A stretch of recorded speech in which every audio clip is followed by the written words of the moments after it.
Wow. Can you feel the electricity in the air? This is going to be a good one, huh? I can just see the comments now. I can just see the private messages now. Oh my gosh. The people who like this. Um, wow. First off, if you've found this video and are not a subscriber, and oddly enough, if you are watching this video and you are a subscriber, I will take a moment and announce or lay out for you my personal economic and political philosophy. Now, don't get too bent out of shape because you are listening to a video recorded by a guy wearing a robe in his kitchen. So make of that what you will. We all know that the people who lay down uh, honest, genuine facts wear a suit and tie. All right, so without further ado, the mathematically perfected economy. It sounds great, doesn't it? I, I think the reason why it may appeal to some um, has to do with it isn't what we have now, right? But again, uh, like I said, a little bit of background on myself. I am what you could perhaps call an anarcho capitalist. I believe in a laissez faire free market economy very much. I believe that a free market will find a way, no matter what any sort of centralized planning will do. And I believe that, as Dr. Jim, one of my friends on here, pointed out, money will go where it's appreciated, regardless of what sort of central planning happens.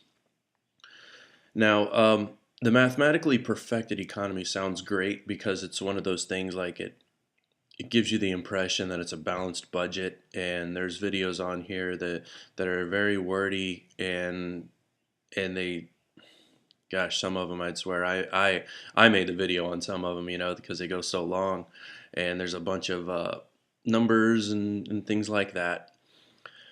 But the gist of it is, the mathematically, I actually have notes on this one, which some of y'all may know is unusual for me.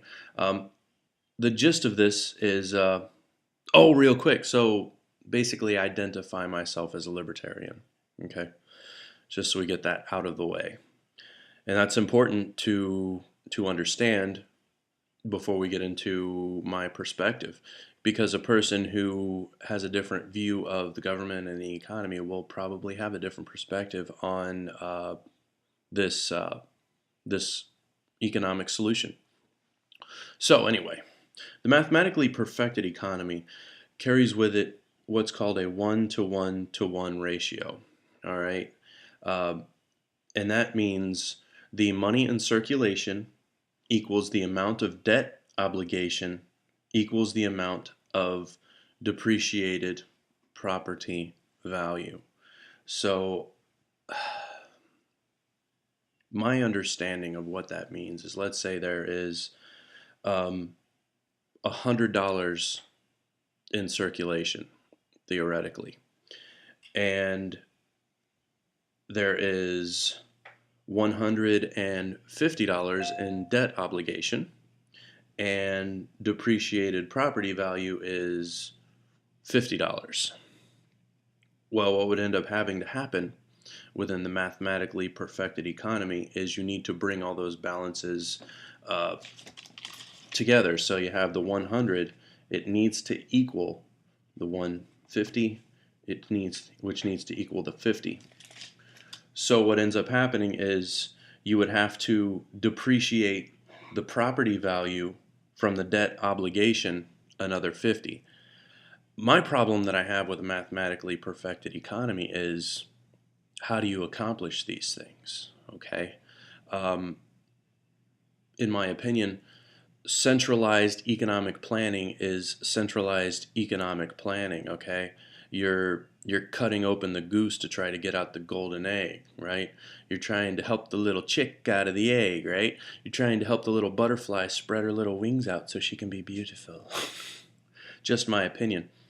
So in the in this ratio here, as I'm coming down, to make the money in circulation equal the debt obligation equal the depreciated property value, um,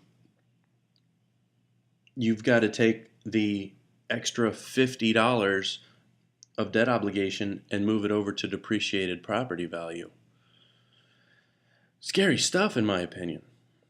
Um, and no amount of putting up a video produced by some or narrated by some dude with a slick British accent and a bunch of mathematical numbers that you're throwing at me so fast that I can't keep track of will make me think that the amount of money in circulation should equal debt obligation or depreciated property value. Um, it's just outside of my economic philosophy. I can't wrap my head around how it could be possibly a good idea. Now, it wouldn't be fair of me to make a video about a problem without me offering a solution. Um, I believe that if you are going to have a no, no.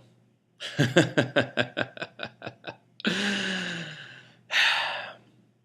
be a video for another day. I am not going to step in that shit. No, no, no. So there you go. Mathematically perfected economy. What I think. I think it's a bad idea, right?